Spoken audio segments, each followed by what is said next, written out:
What's up, guys? Welcome to A Reseller's Life. This is part 2 of 21 life-changing reseller tips.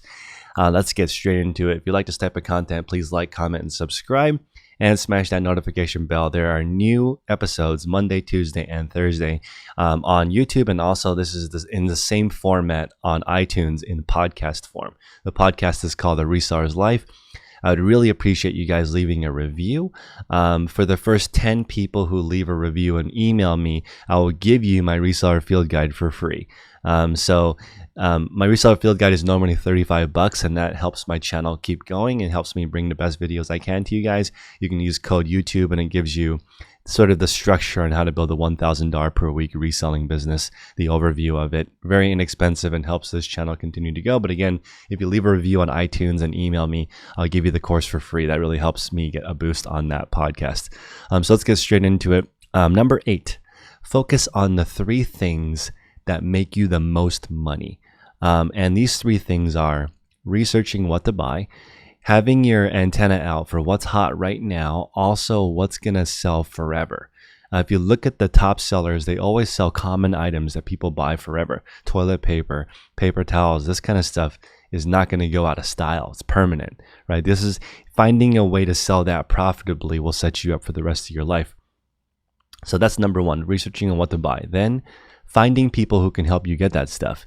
Each relationship that you find that helps you source for you, meaning they're looking out for you. They know what kind of margins you want, how much money you want to spend, how much money you have, what type of sell-through you're looking for, what kind of return you're looking for. When they're helping you, you just multiplied your business by a huge multiplier, because you really start to have somebody else helping you. And all these big companies have buyers. When you do all the buying, you sort of just own your own job. So focus on networking with people who can help you do that part, because that is a very common practice. That's just the wholesaler or liquidator. These people they get paid when they help you find the right items. So you want to network with those people. Number 3, you want to work on your systems. You want to get rid of all distractions. This is the disciplined pursuit of less but better. You want to get better and better items and less of them. Ideally, you just have one item that sells thousands of times a day. And when you first start, it's just a pile of random things that you don't know how long they take to sell. So you just whittle that down, chisel down that statue until it's just a nice mix of things that you know a lot about and that you have an unfair advantage in selling. That's really important. So once you focus on these 3 things, that's going to take your whole day, and you're going to forget about all the stuff that's not necessary. Number 9, you need to prepare yourself to understand your numbers. Small, clear, and concise is better than big any day of the week. Even if you have a small 100-item store, you know exactly what's going on. You understand how much taxes you owe. When you have that small model, you can scale it to any size. People are always looking to get a return on their money. They will invest with you if they know how long it takes to get their money back. And you will know if you actually keep track. I've linked Mark, Not Your Dad's CPA's tax course in the description below. It's a no-brainer. It's inexpensive. You get a small discount with code Daily Refinement. I think it's maybe 20% off. That course is a no-brainer when it comes to understanding what taxes you need to pay, how to set up your system so that you can organize it. I have a basic worksheet in my reseller field guide. Mark has one that's free. It's all the same. It depends on how many variables you want to keep track of, right? The one that I share in my guide is the one that I use. But again, you don't need to overcomplicate it. You just need to know how much money goes into your bank account and how much of that you spend towards your business. The difference is how much you owe tax on. That's overly simplified. And again, you should talk to a real CPA, but that's really what the IRS cares about. How much goes in, how much comes out, what's left. You owe us money on that. That's what Uncle Sam is trying to get. So understanding that's going to take this huge weight off of your shoulders. And it's also going to give you the clarity to talk to your significant other if you have one. Because that's like the number 1 source of stress for families, is not understanding what's going on. If you have a small side hustle and your spouse knows exactly how much money you make from it, even if it's only $100 a month, it's nice. That's extra money.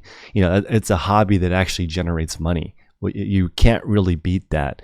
Some people watch football and other people resell on the weekend. It's totally different, right? You have a totally different result like a few months later. That's number 9. So really understand your numbers. There's tons of free resources. Don't get overwhelmed. There's tons of free stuff. We did a 3-part series going over the major tax stuff for free. H&R Block, all these companies have a lot of free resources to just get started so that you're not super overwhelmed. Number 10, focus on one task at a time and do not multitask.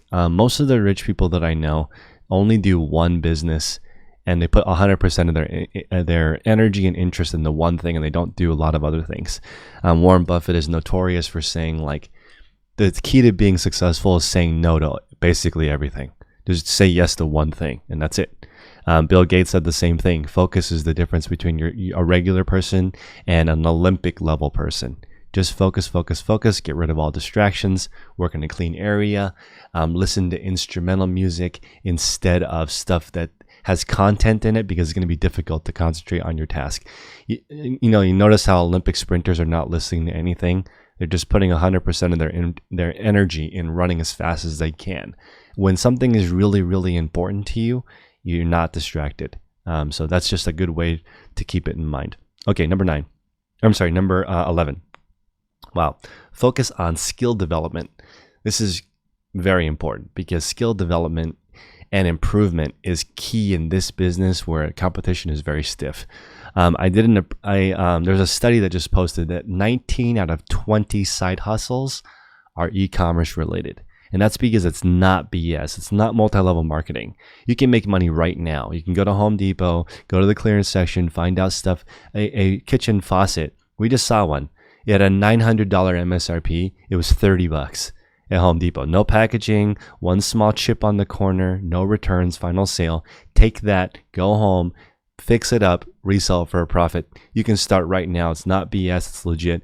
The thing is, because it's so real and so instantaneous to earn a small amount of money, tons of people do it, right? So you need to be on your toes and be really sharp.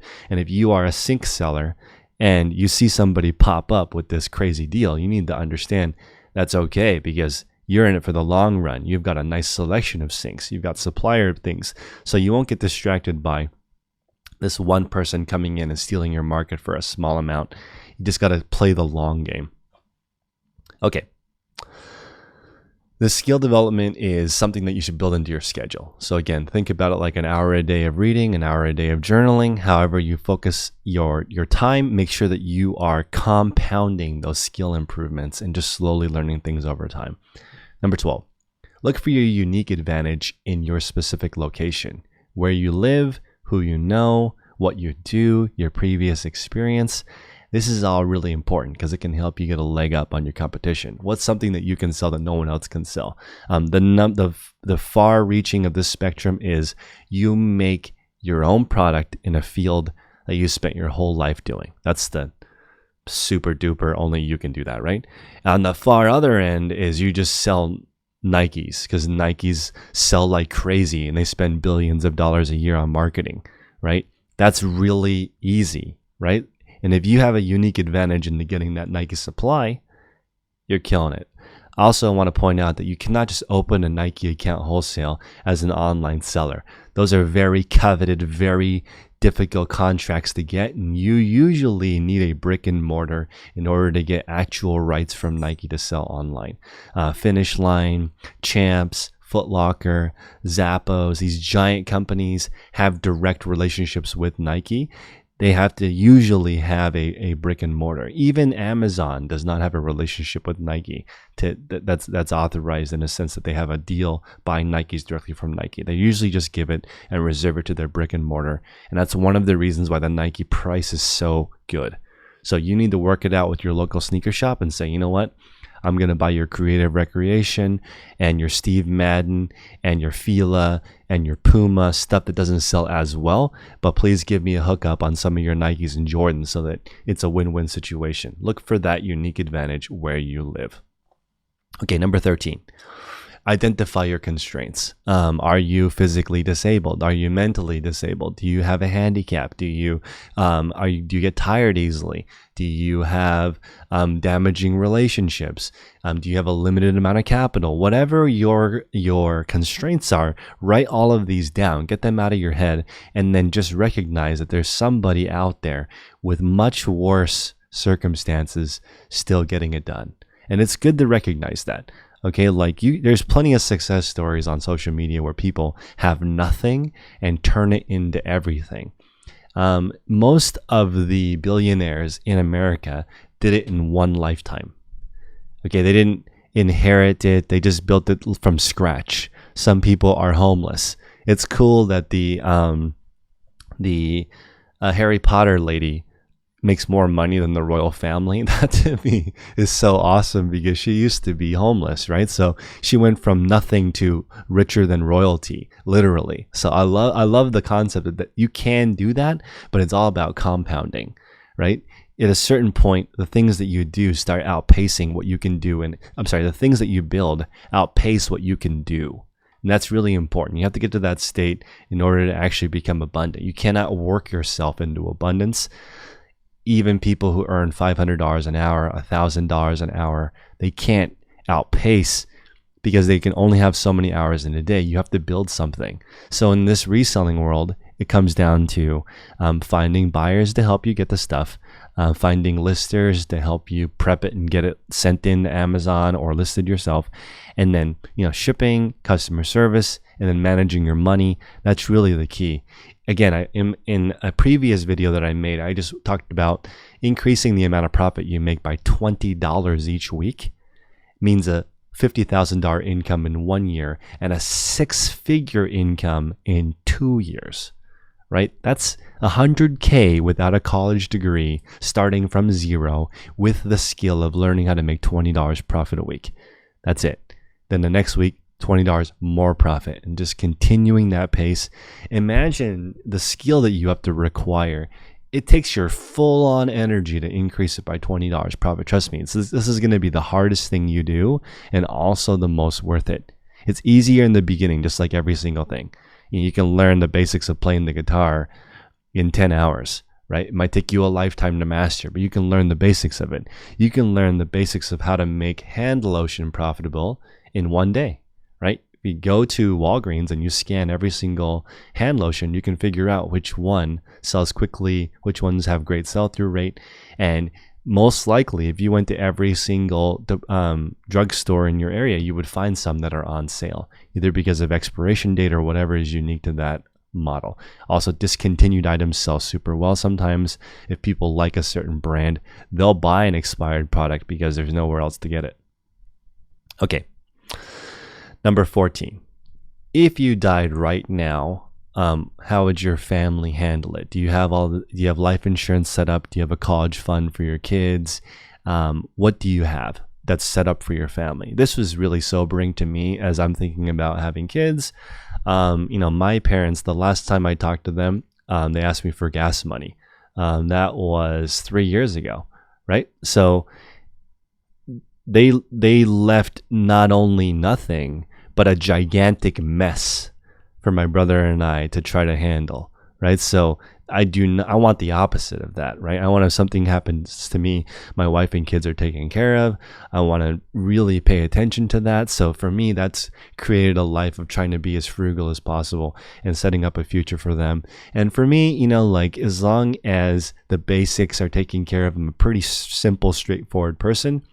But this legacy thing of providing a future for your kids, for the world, making videos like this where I'm trying to help people master themselves and build an e-commerce company is cool to me. I like this insane lever that I can talk to thousands of people and share the best ideas that I've come up with is cool. It's a legacy beyond just earning money, right? And this kind of stuff, the will, you're setting up an estate, setting up a trust, college funds are really cool. My parents didn't have money for my college education. Luckily, I got a scholarship, right? So at least they gave me, I am very grateful for the work ethic that I have from my parents. They're first generation immigrants.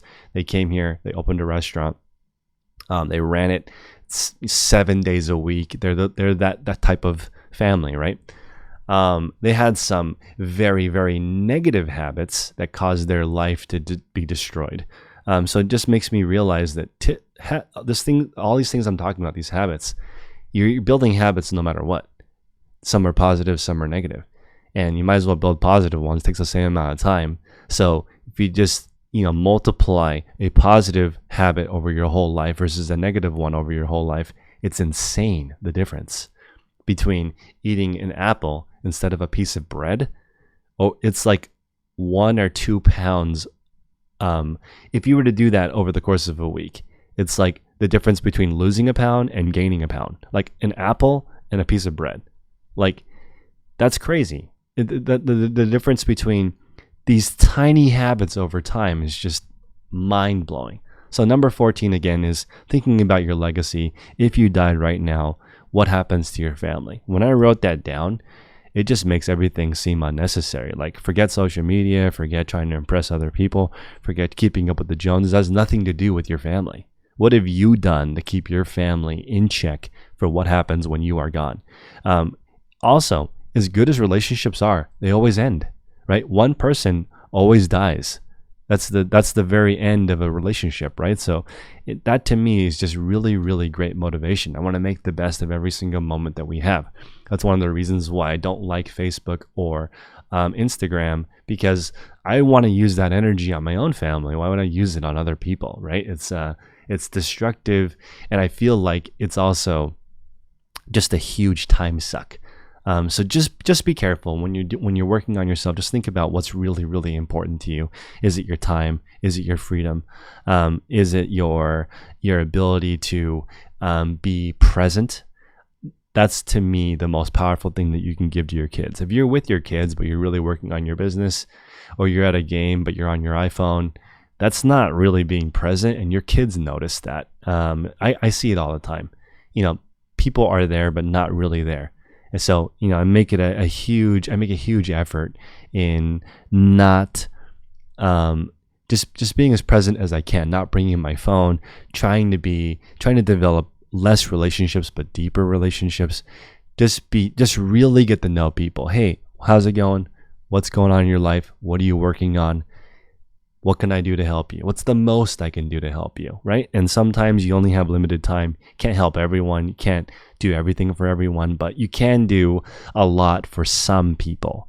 So that's how I look at it. Hope this was useful, guys. Sorry, it's a little bit of a rant towards the end. But again, if you appreciate this type of content, like, comment, and subscribe. Let me know what tip you like the best. And then you can either click in the description below for the video before this or the one after this. Thanks, guys. Take care.